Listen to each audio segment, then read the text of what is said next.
A few weeks ago, as spring break was looming,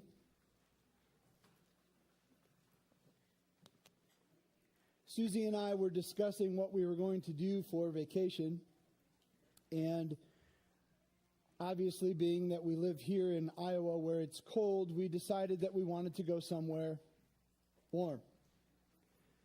We chose Kentucky. We were watching the weather. The weather had shown that it was warm, at least warmer than here. We were going to head to Kentucky. We were going to go to the Ark Encounter, to the Creation Museum, and a few other places so that we could enjoy a little bit of warmth and get some time together as a family and also maybe learn some things. Some friends of ours have a motorhome and they were willing to loan it to us, so we packed up and we were ready to go. We got in the motorhome, we drove to Kentucky. We arrived that day only to find out that the weather that evening was going to be 18 degrees. Yes, the motorhome had a furnace, but we were not prepared for 18-degree weather. It took a big change from what we had been watching weeks before. We were not expecting that. And for me, one of the other things that I was not expecting was to arrive at the Ark Encounter, park our car, get on a bus, and travel on a windy road, to step off of this bus and see this immense structure. I was not prepared for what I saw. It is massive.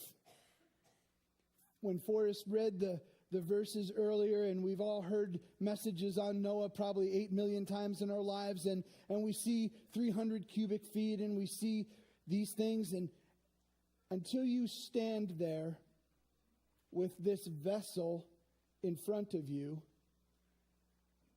I was in awe. I was not expecting what I saw. I was also not expecting what I experienced. As we walked through the ark level by level, as we saw the depiction of what they felt was the structures that held the animals and how food was stored and how they prepared and all of the things that went into what Noah was asked to do, I began to think about what we've been learning from the book of Ephesians, what we are called to do, what God asks of us on a daily basis. As we walked through and as I continued to think about all that we've been learning as a body of believers and comparing this to what Noah was asked to do, I began to question where my faith was lacking in my day-to-day walk, because Noah's task was immense. And the funny thing is, as we got to the gift shop at the end of our walk, there was a sweatshirt hanging, which I was going to wear this morning, but it was dirty. But on the front of this sweatshirt, just like this, it's a black sweatshirt, it says faith like Noah. And I saw it hanging in the gift shop, and I was enamored by this sweatshirt, was not willing to pay the price they had on it. Thankfully, my mother-in-law was, and she bought me this wonderful gift.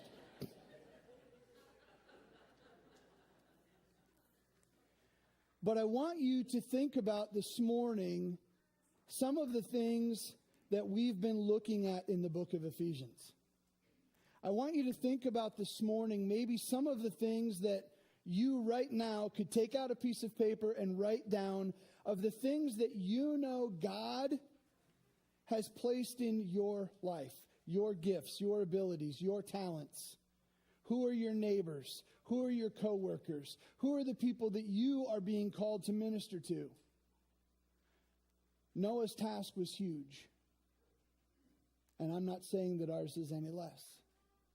And this morning, I hope we can look at that together. In Genesis 6, if you'll open there with me, we're going to read these verses again because I think it's so important to have this repetition for us. Genesis 6, verse 9 says, "This is the account of Noah and his family. Noah was a righteous man, blameless among the people of his time, and he walked faithfully with God. Noah had 3 sons, Shem, Ham, and Japheth. Now the earth was corrupt in God's sight and was full of violence. God saw how corrupt the earth had become, for all of the people on earth had corrupted their ways. So God said to Noah, I am going to put an end to all people, for the earth is filled with violence because of them. I am surely going to destroy both them and the earth. So make yourself an ark of cypress wood, make rooms in it, and coat it with pitch inside and out. This is how you are to build it. The ark is to be 300 cubits long, 50 cubits wide, and 50 cubits high. 30 cubits high. Make a roof for it. Leave below the roof an opening 1 cubit high all around. Put a door in the side of the ark. Make lower, middle, and upper decks. And I am going to bring floodwaters to the earth to destroy all life under the heavens, every creature that has the breath of life in it. Everything on earth will perish." When you read those verses, can you imagine being Noah? Just for a second. Can you imagine God saying to you, I want you to build this massive structure. I want you to prepare this. I want you to take care of this because I'm going to destroy everything. I don't know about you, but when I read those verses and I think of if I was Noah, I would have many questions. I would. But here's some neat things that these verses share with us that we can know about Noah. He was considered righteous. He was considered blameless. He walked with God in the midst of a world that was wicked. He was not perfect. And he worked for over 70 years or more on this task. When you look at this list, at least for me, as I was walking through the ark, this is one of the things that kept running through my mind. We are called to many things in our life. God makes it very clear in his word the things that he wants us as believers to be doing. He set a task before Noah because Noah was found righteous and blameless. If we are believers in Jesus Christ, we are found what? Righteous and blameless. So we can accomplish this task like Noah was able to accomplish his. Do we walk with God in the midst of a wicked world? We do. Are we perfect? No. Noah worked for over 70 years on this task. Most of us may not even live that long. So obviously God will give us the ability to do these things that we've been learning as a body of believers. Now I want you to think about this a little bit more. Here's one of the other things we know about Noah. He was ridiculed all the time. I mean, he's building this huge structure. He's gathering all of this food. He's telling people it's going to rain. What is rain? People must have thought he was crazy. He continued to preach righteousness to those around him. He built an ark when he had seen nothing. In Hebrews 11:7 it says, by faith Noah, being warned by God concerning events as yet unseen, in reverent fear constructed an ark for the saving of his household. By this he condemned the world and became an heir to the righteousness that comes by faith. And here's another key factor. There was no water around. So, can you imagine the ridicule? Can you imagine the things that were being said to him or about him? Again, most of us have heard this story since we were this big. For me, standing in that ark, the magnitude, if you could see it. They depicted how all of the food would be stored, and it was massive. In all of these years, not just preparing the ark, but preparing the grain and the other things that they would need.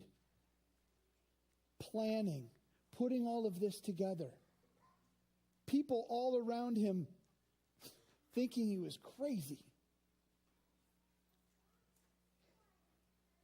When you think now about the size, I want to try to put this into some modern day perspective for us. 1.5 football fields long. Do we have any football players in here? No one? One. Good. Okay. You're on the spot then. Football. How often did you have to run the entire field? Just practice. Good thing, right? How often in practice did you have to run the entire field? Once or twice. Did you want to do it 5 or 6? No. Would you want to do it more if it was 1.5 times that long? No. It's huge. When you stand in the end zone of a football field and you think about getting to the other end, now we're going to add another 50 yards to that. It's 4 stories high. Over 4 stories high. A 4-story building. Taller than that. 75 feet wide. Does anybody know how wide this room is from side to side? Craig? I tried to walk it off earlier, but there was too many things. But we're about here. I mean, standing inside of this ark was amazing to me. And it kept coming back to me of all of the things that God asks us to do. God prepared all of this. He was in control of all of this. And God is in control of all of this for us.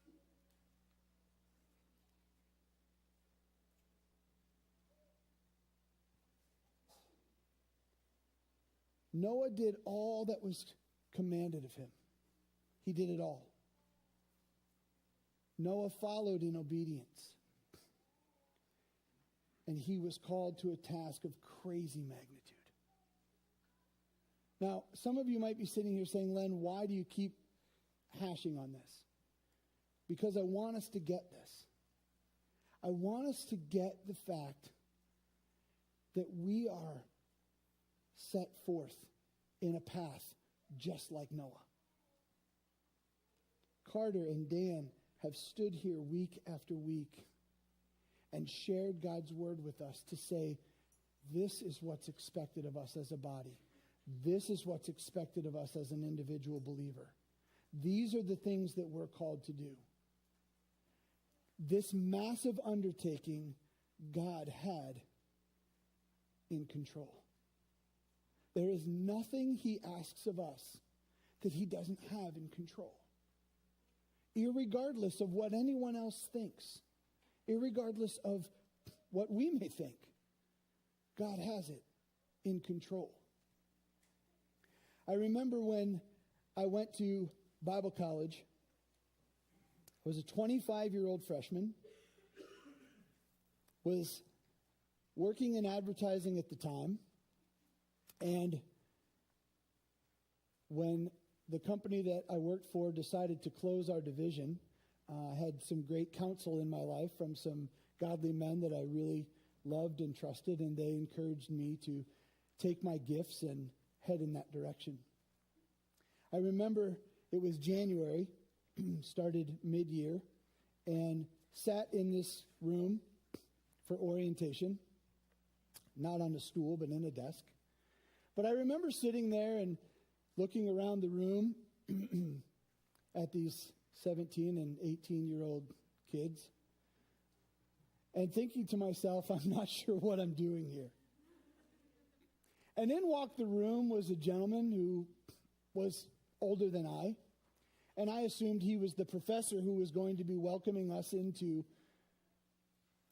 orientation. But this man did not sit at the head desk. This man scanned the room and walked past everyone and sat next to me.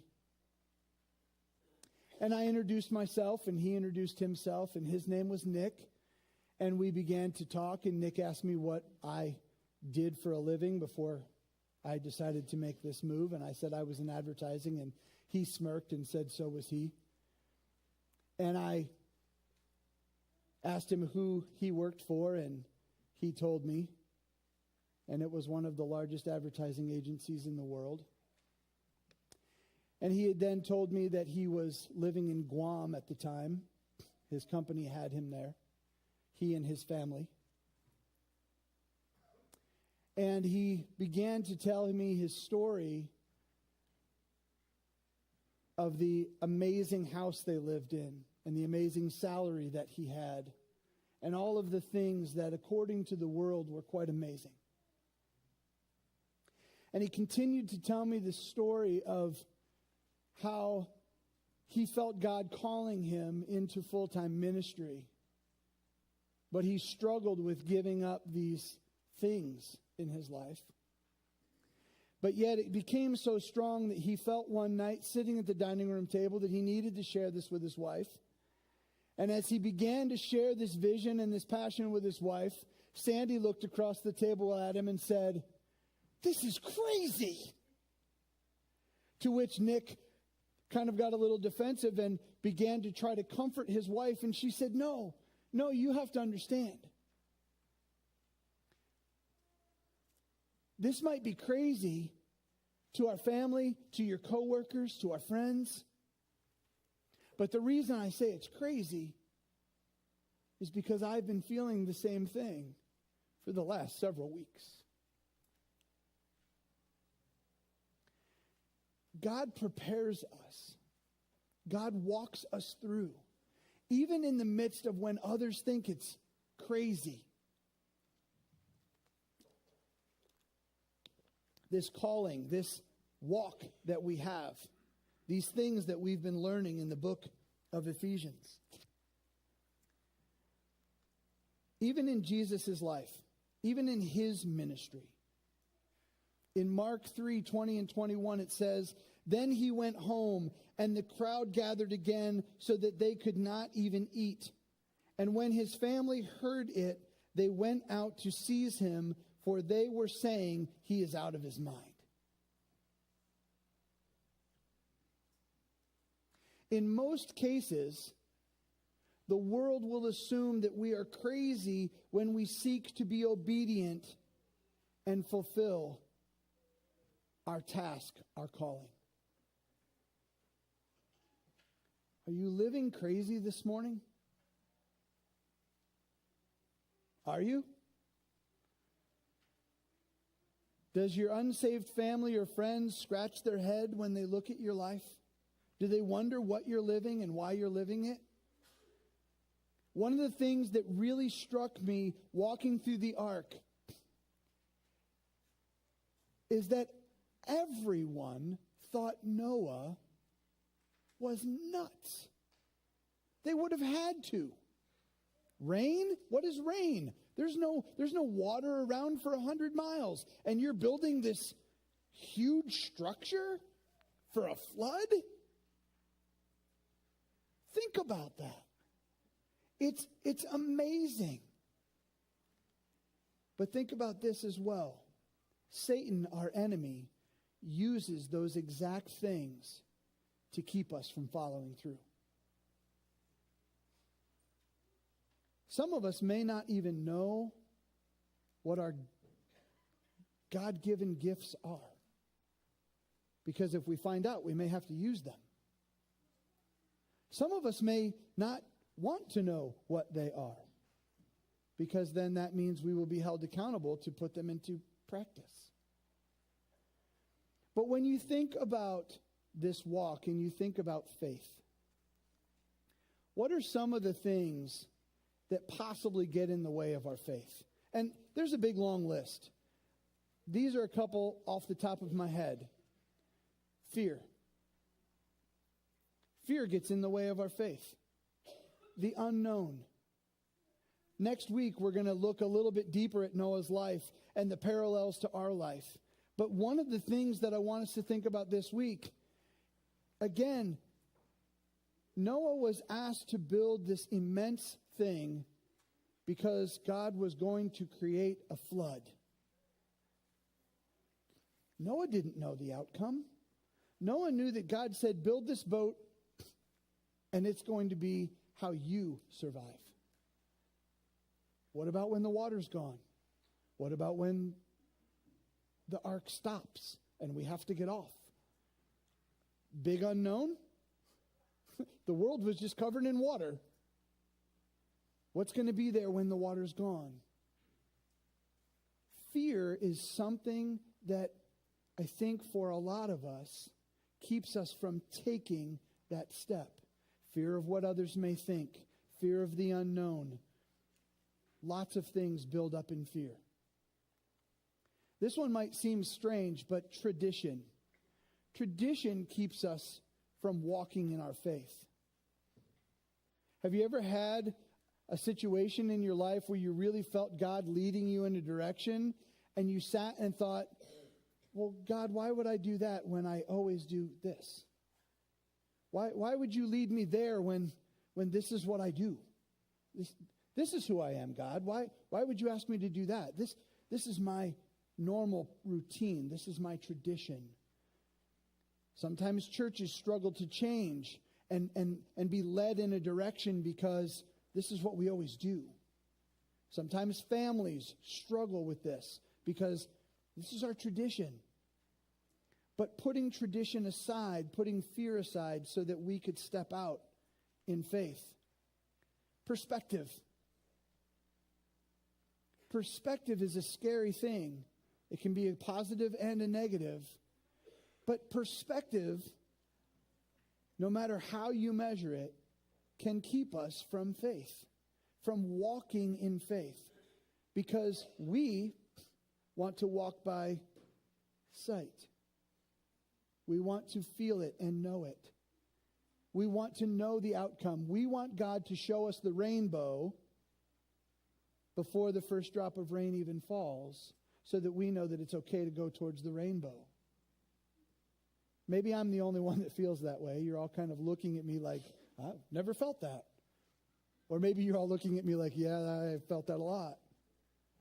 But our perspective needs to come from Scripture, from the things that we've been learning over the last several months.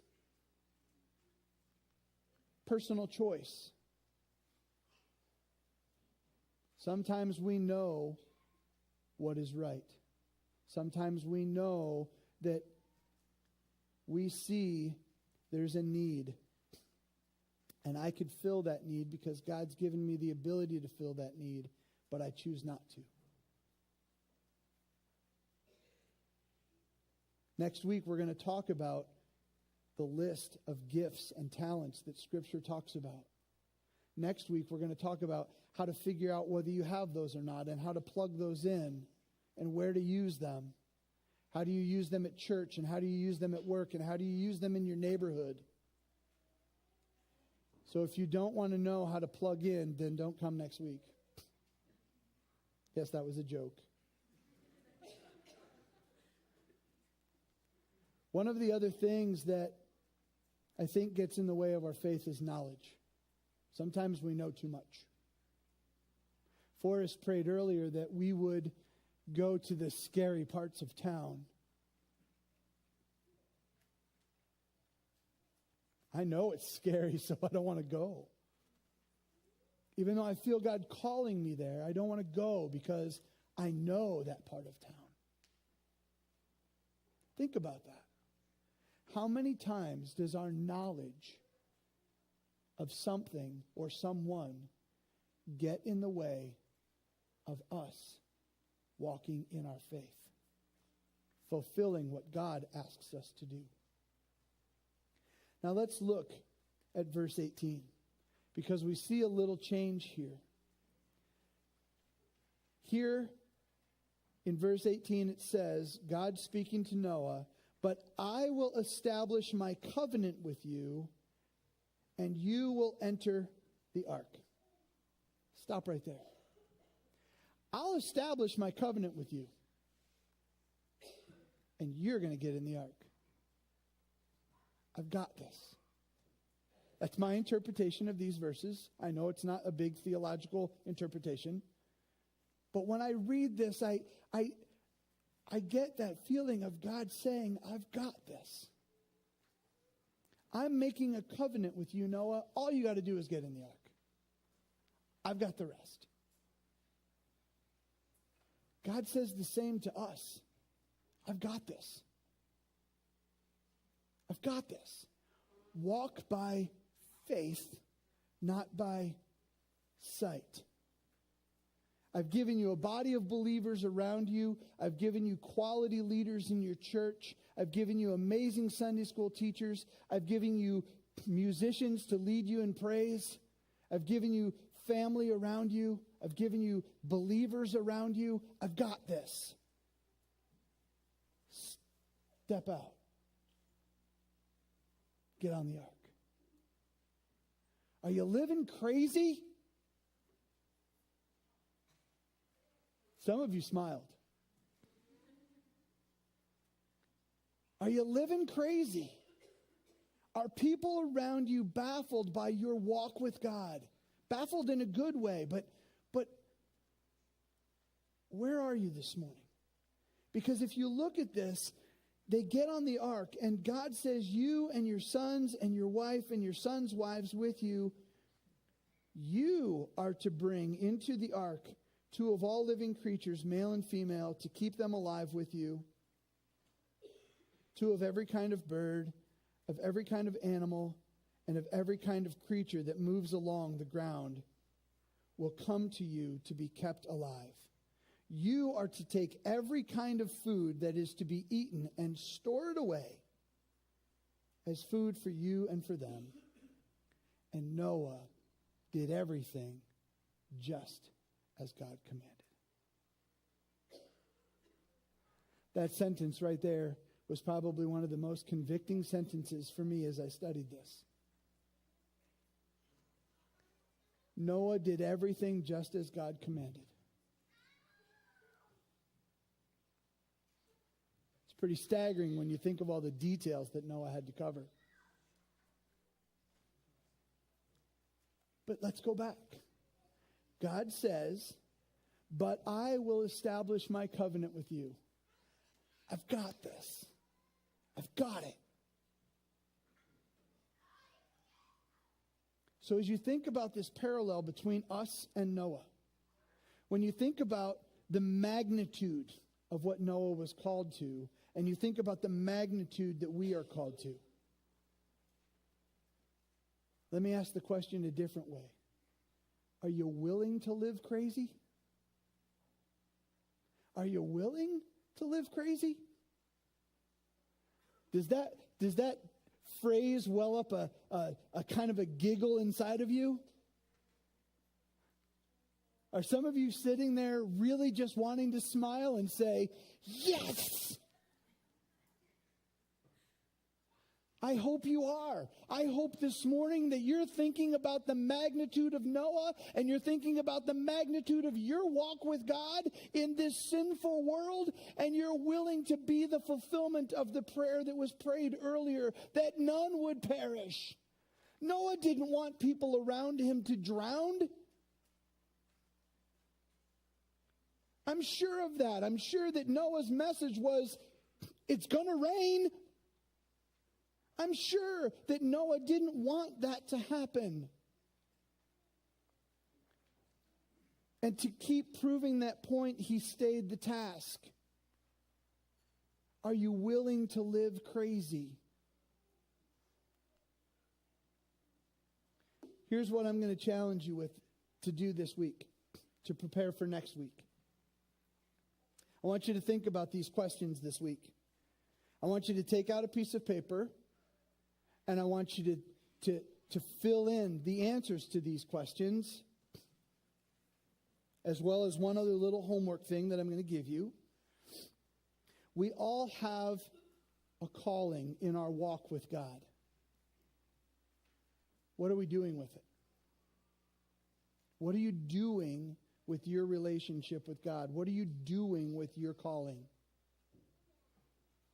Here's the little bit of homework that goes along with this. I just heard this on the radio the other day, and I thought it was amazing. The guy was talking about how he drew a tic-tac-toe board around his house. So his house was in the center of the tic-tac-toe board. Can you all picture that? I should have put a picture up here, I'm sorry. But can you all picture a tic-tac-toe board? Your house is in the middle. Who lives in the house behind you? Do you know their names? Who lives in the house across from you? Or the apartment across the hall? Or the apartment behind you? Who lives on the diagonals? Who lives alongside? Do you know them? Do they think you're living crazy? I want you to draw out that diagram this week. Maybe it's your cubicle at work. Who's in the next cubicle? Who's in the cubicle behind? Maybe it's your church pew, because I know that you all sit in the same spot every week. Who sits next to you? Who sits behind you? I have to thank this group of people right here. I don't even know some of you. But this morning, I couldn't help it. I had to just stand and listen to the singing. It was amazing. Especially when I heard my kids singing. But I had to stop singing because I was being ministered to. But draw that diagram out for yourself this week. I'm going to ask you, when you do that, to start praying about those people, especially if one of those is blank. Because next week, when we talk about the gifts that God gives us, or the talents that God gives us, and how we can use those, we're going to start to draw out a diagram of how we might be able to use our gifts and abilities to minister to those around us. Whether that's carpentry, or plumbing, or baking a pie, or being a good listener. We all need to be involved. We all need to be like Noah. We all need to figure out how God is taking us to that next level. Is your walk of obedience crazy? You're all going to be saying that word this week. You know you are. And you're going to say it just like that. Crazy. Thank you, Ryan. That was great. Right there. Ryan, can you do that again? Crazy. Yeah, like that. But I want you to be thinking that. I hope that when you think that this week, I hope it brings a smile to your face. And I hope it challenges your heart. Because God's got this. That's the best part. We don't have to worry about fear and perspective and all of that other stuff. Because God's got it.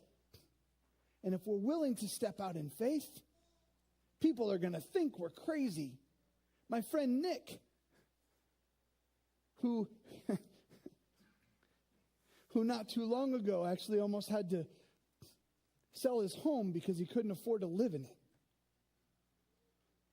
And when you think about what he gave up so many years ago, to realize where he is right now, and yet when I messaged with him on Facebook and said, brother, how can I help? How can I pray for you? You're about to lose your home. You know what his response was? God's got this. That was his response. God's got it. And I sat there on my couch that night. Thankfully, my family was in bed, but I sat there on that couch that night and I said, God, I want to live that way. That was a while ago. Then God reminded me about that as I walked through the ark. He's got it. Here's the last one. Are you looking for confirmation and where? And we're going to hit a lot on this next week. Where are you looking for confirmation of your walk? Are you looking for confirmation of your walk? Do you want to know where God's going to use you? Are you praying where God's going to use you? Are you asking God to bring people in your life so that you can minister to them? Are you asking God to bring people in your life to minister to you? Are you asking God to define crazy? Be careful. He may ask you to go in this direction when tradition says I'm supposed to go here. He may ask you to go to that scary part of town when fear says don't.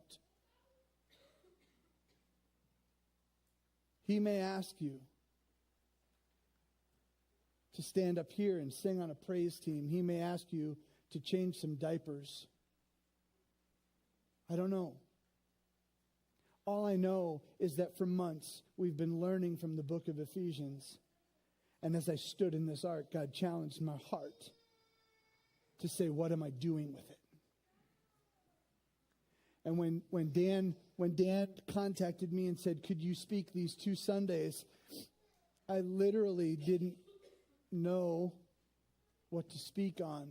But as I stood in that ark, God made it evident that all of us need to be reminded of this story and the magnitude of it, and the fact that God has it, and the fact that he wants us to live it, and the fact that each and every one of us in this room this morning, if we have our faith in Jesus Christ, every one of us, and I'm trying to make as much eye contact as I can, because I don't care what age you are. It doesn't matter what age you are. If you have a relationship with Jesus Christ, you need to live crazy. And again, if that doesn't well up some sort of excitement in you, I don't know what will. But that is what we are being called to as a body from the last several months, the last several years, of all of the things that we've heard from this platform, everything that we've studied on our own. God is calling us to walk. And my question to you, my brothers and sisters, this morning is, are you ready to take the first step? Are you ready to live crazy in obedience to God? Father, this morning,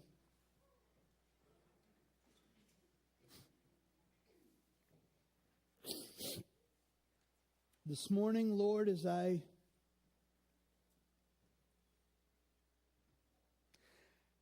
think about this message, and I think about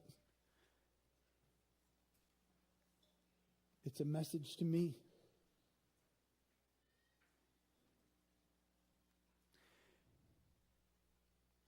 Father, if no one else in this room this morning was impacted by this message, I will tell you that this message impacted me. You've impacted me, Father, in the fact that I need to live crazy. I need to live crazy in front of my kids so that they see a relationship with you that is amazing. I need to live crazy in front of my wife. I need to live crazy in front of my coworkers. I need to live out loud my relationship with you. And Father, I ask that for each of us here in this room this morning, this story of Noah is not just a simple story. It's a real life event that every one of us needs to tap into and understand that you, an amazing God, were in control of every raindrop. You were in control of every grain. You were in control of every animal. You were in control of every aspect of what you asked Noah to do. And you are in control of every aspect of everything that you ask us to do. So, Father, this morning, may we think about very strongly the life of Noah and how he walked with you. And may we begin to pray very earnestly about how we walk with you. May we this morning be willing to take that first step. Father, help us to make our charts this week. Help us to pray over the people in those charts. Help us to think about the gifts and talents and abilities that you've given us. Help us to be praying about those in front of you, so that we can start to think about as an individual and as a body of believers how we can impact our community, how we can impact our families, how we can impact a stranger. All because we're willing to live out Christ in the midst of a wicked world. Help us to do that this week, Father.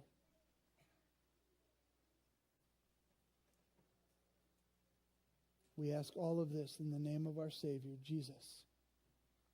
Amen.